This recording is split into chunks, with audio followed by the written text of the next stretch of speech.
ആരാ മനസ്സിലായില്ല? ഞാൻ കൃഷ്ണൻകുട്ടിയുടെ അച്ഛൻ. ഓ അത് ശരി. അദ്ദേഹം ഇന്ന് ഇവിടെ ഉണ്ടാവില്ല. വെള്ളി ശനിയും അദ്ദേഹം അങ്ങ് ആയിൽ ഫാക്ടറിയില്ല. കൃഷ്ണൻകുട്ടി എന്നെ അച്ഛൻ വന്നിരിക്കും.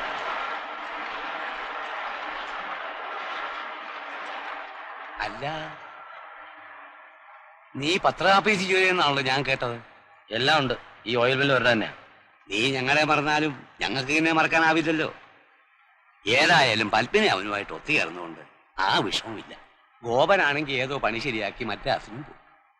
അവർ രണ്ടുപേരും രണ്ടു വഴിക്ക് പോയപ്പോഴാ നിന്റെ കുറവ് വീട്ടിൽ തോന്നി തുടങ്ങി. കായംകുളത്തിലുള്ള ടിന്നുകൾ ഇപ്പൊ തന്നെ അയക്കണോ? അത് രാത്രി പോകുന്ന വാനിൽ കയറ്റി വെച്ചാൽ മതിയോ? രാത്രി വാനിൽ വെച്ചാൽ മതി. ഓ ശരി. ഓ മണി ഒന്നായില്ലോടാ. ഞാനാണെങ്കിൽ രാവിലെ ഒന്നും കഴിച്ചതുമില്ല. വാ നമുക്ക് പുറത്തു പോയെല്ലാം കഴിക്കാം. ഞാനിപ്പോ വരാം. അച്ഛൻ എന്ത് പറയുന്നു? ഞാൻ പ്രതീക്ഷിച്ചതല്ല. അച്ഛൻ ഇപ്പൊ ഇങ്ങോട്ട് കയറി വരുന്നു. മാസം ആകെ കിട്ടുന്ന 100 രൂപയാ. ഉച്ചയ്ക്ക് പച്ചറോട്ടയും കഴിച്ചാ മനുഷ്യൻ ഇവിടെ കഴിയുന്നു. അച്ഛനെ അറിയിച്ചിട്ട് കാര്യമില്ലല്ലോ. ഗോപി, ഞാനൊന്ന് പുറത്ത് വിട്ടു. നന്നായി. അച്ഛൻ കാരണം ഞാൻ ഉച്ചയ്ക്ക് നേരം നിന്ന്. ഇന്നലെ തലയിറങ്ങി വീണപ്പോ പോലെ ഞാൻ പറയുന്നതാ ഉച്ചയ്ക്ക് ഒരുപാട് ചോറ് വാരത്തിനൊന്ന്. ഇന്നും മിക്കവാറും തലയിറങ്ങി വീഴും. വിശന്നിട്ടല്ല, കച്ചവടക്കാരന്റെ നോന്ത കാണുമ്പോ. 1.70.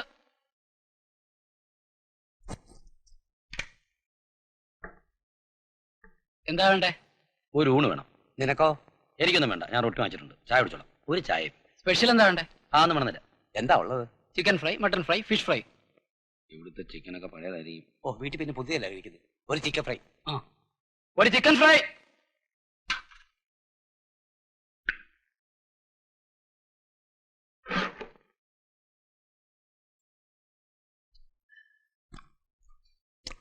ഒന്നോർത്താൽ നീ അവിടെ വിട്ട് നന്നായി.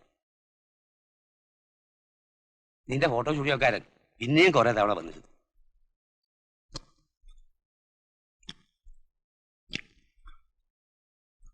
അപ്പോഴല്ലേ കാര്യങ്ങൾ ഞാൻ അറിയുന്നത്.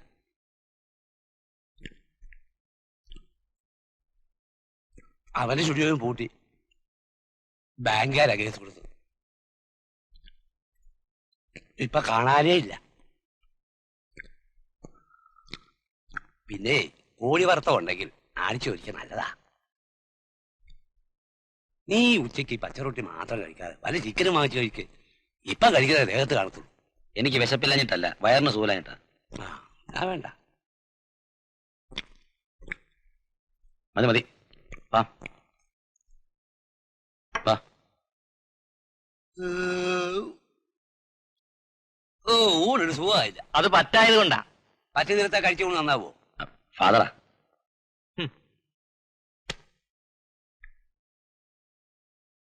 സാറേ, ഭാര്യ എങ്ങനെ പോകുന്നു? നന്നായിട്ട് പോകുന്നു. അതുകൊണ്ട് ഞങ്ങൾക്ക് എന്താ കാര്യം?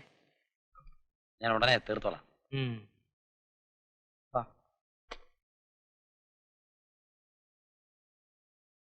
നീ ഇനി എന്നാ അങ്ങോട്ട്? 2 മാസം ഓവർ ടൈം ഉണ്ട്. അത് കഴിഞ്ഞ് നോക്കിയാൽ മതി. എന്നാ അച്ഛൻ കൂടി ചെല്ലേ, എനിക്കും പോയിട്ട് വേറെ പണിയുണ്ട്. ഏടാ പണമായിട്ട് ഒന്നും ചോദിക്കുന്നില്ല. വണ്ടിക്കൂലി എങ്കിലും താടാ.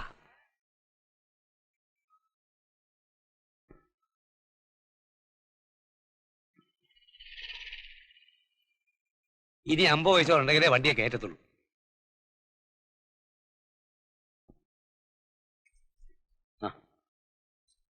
അമ്മയോട് എന്തെങ്കിലും പറയണോ?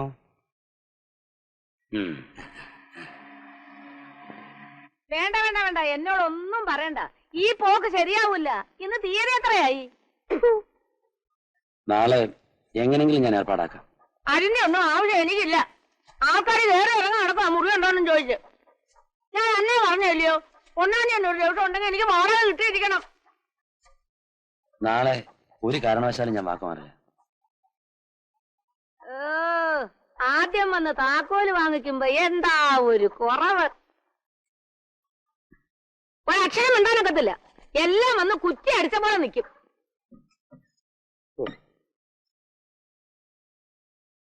ഞാൻ സാറിനെ കാത്ത് 2 മണിക്കൂറാ നിൽക്കുക. എന്താ വിശേഷം? ഓണം വിശേഷൽ പ്രതിയിലേക്കുള്ള കുറെ മാറ്ററും പരസ്യത്തിന് നടക്കുമാ. നാളെ രാവിലെ പ്രസിൽ കൊണ്ടുപോകേണ്ടതാ. അവിടെ ആണെങ്കിൽ 3 പേര് ലീവില്ല. മാനേജർ പറഞ്ഞു എന്നെ കൊണ്ടൊന്നും പറ്റില്ല. ഒരു മനുഷ്യനെ ഗതികേടിന്റെ പേരിൽ ഇങ്ങനെ കഷ്ടപ്പെടുത്താൻ പാടില്ല. പറയുമ്പം വലിയ വാരികയുടെ മേൽലാസമാണ്. കച്ചവടക്കാരന്റെയും വാടകക്കാരന്റെയും തെറിയേക്കാനേ നേരമുള്ളൂ. 100 രൂപ കൊണ്ട് മാസം സമൃദ്ധിയാക്കാൻ ഉത്തരവിട്ടിരിക്കല്ലേ. പെറ്റ തള്ളയ്ക്ക് പോലും മാസം 5 രൂപ കൊടുക്കാൻ കഴിയാത്ത ഗതികേടാടോ എനിക്ക്.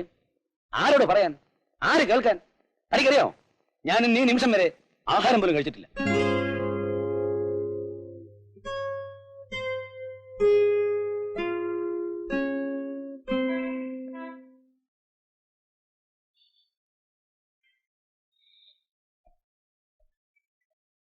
ആ പിന്നെ അവക്ക് വേണ്ടി എനിക്ക് ഇതുവരെ ചെലവായിട്ടുള്ള പണത്തിന്റെ കാര്യം ഞാൻ പറഞ്ഞിട്ടുണ്ട്.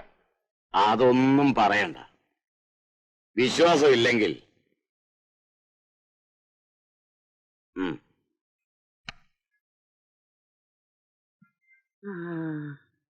പിന്നൊരു കാര്യം, അവക്ക് മാന്യമായ ഒരു ജോലി ബോംബെ കൊണ്ടുപോയി വാങ്ങിച്ചു കൊടുത്തോണം. അതാണ് നമ്മൾ തമ്മിലുള്ള കരാറ്.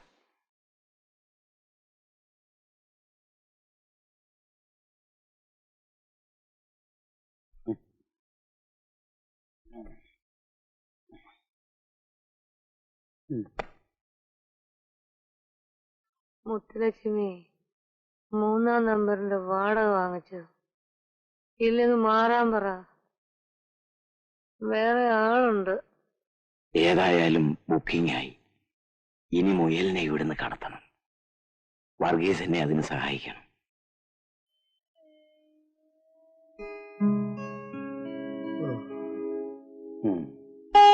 ഞാൻ സഹായിക്കണോ? ആഹാ, മുത്തു ഉറങ്ങിയില്ലേ? എത്ര ആഗ്രഹിച്ചിട്ടും ഉറങ്ങാൻ കഴിയുന്നില്ല. അപ്പൊ എനിക്കൊരു കൂട്ടായി. കണ്ടില്ലേ, എത്ര ആഗ്രഹിച്ചിട്ടും എനിക്ക് ഉറങ്ങാൻ കഴിയുന്നില്ല. ആ, മുത്തു ഇപ്പൊ വന്നത് എന്റെ ഭാഗ്യം. എനിക്കിന്നൊരു അബദ്ധം പറ്റി.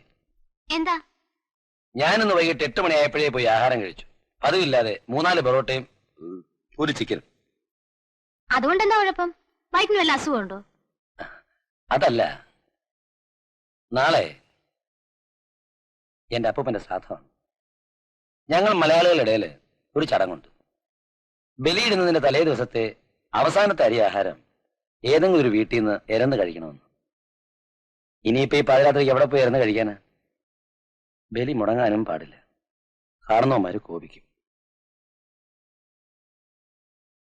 അതുകൊണ്ട് മുത്തുലക്ഷ്മി, ഒരു 2 സ്പൂൺ ചോറ്, എരിവും പുളിയൊന്നും അധികം ഇല്ലെങ്കിൽ 1-2 കറികളാവാം. അച്ചാറ് വേണം നിർബന്ധം.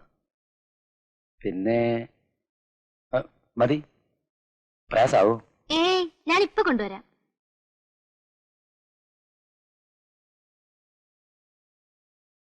ആ പെണ്ണിന്റെ സമ്മതമില്ലാതെ അവളെ എങ്ങനെ കൊണ്ടുപോകും?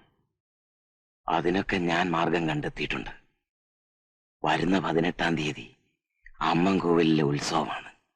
അന്ന് രാത്രിയിൽ ഈ ഗ്രാമം മുഴുവൻ അതിൽ മുങ്ങും, മതിമറക്കും. അന്ന് ഞാൻ കടത്തും. പതുക്കെ പറ, ചുവരനും കാത് കേൾക്കും. നമ്മൾ സൂക്ഷിക്കണം. വായിക്ക് വിരോധമില്ലെങ്കിൽ ആദ്യത്തെ കസ്റ്റമർ ഞാനായിക്കോട്ടെ. എത്ര തരും? എത്ര വേണമെങ്കിലും.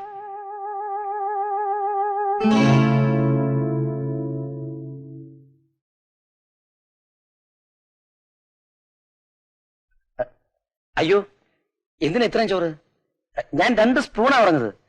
ഇത് ഞങ്ങൾ ഈ മലയാള ഇടയിലുള്ള വെറും ഒരു ചടങ്ങ് മാത്രമാണ്. ഞാൻ നേരത്തെ ആഹാരം കഴിച്ചതാ. അത് സാരമില്ല, ആവശ്യത്തിനെടുത്താൽ മതി. അയ്യോ, അതല്ല, ആഹാരം വേസ്റ്റ് ചെയ്യുന്ന എനിക്ക് ഇഷ്ടമല്ല. ഇത് ഇത്രയും കഴിച്ച് തീർക്കാനും പറ്റില്ല. ഞാൻ ആ വൈകിട്ട് അറിയാതെ ചിക്കനും പൊറോട്ടയും കഴിച്ചു പോയതാ. 2 സ്പൂൺ കഴിച്ചിട്ട് ബാക്കി അപ്പൂപ്പന് കൊടുത്തേര്. അയ്യോ അയ്യോ,